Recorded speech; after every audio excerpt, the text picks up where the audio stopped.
বাংলাদেশের যে টিকিট খেলা এই তানের যদি টিকিট না খেলায়া যদি মানে চাষাবাদ করাইতো তো দেশ আরো উন্নত হইতো আরো ভাই আগে। তুমি কি হই কইছো? এই তানে বেটা কোনো জাতেই না, টিকিট খেলা জাতেই না, এটা ন্যাশনাল টিমের সাথে কোনোদিন খেলছে না, এই তানের দিয়ে খেলাইছে। তারপর নদীর বুঝাই নাকি খেলাটা খেলছে এই তানের ব্যক্তিরে কালবো কৃষি ক্ষেত্রে লাগাই দিত, এই যে অনেক উন্নত হইলো এলে। আরে ভাই এই কথা তুমি বাদ হই দেও, লাইতে দেন বাংলাদেশ নিয়ে কত বাড়াইতে ফুটকি মারা গায়ে বয়ে লইছি, তুমি তো এটা জানোই না। কি কস? একজন আছে মাথাত পানি ডালতাছে হাই হাই আর রে। ফুটকি কাজ জইতাছে।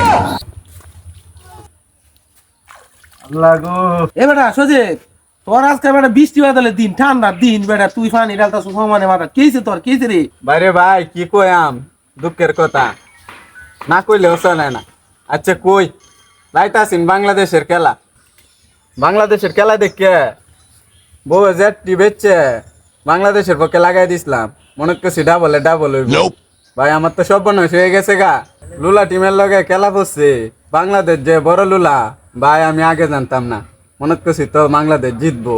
বাংলাদেশও শেষ ভাই, আমিও শেষ ভাই, আমি আর বাঁচতাম না ভাই।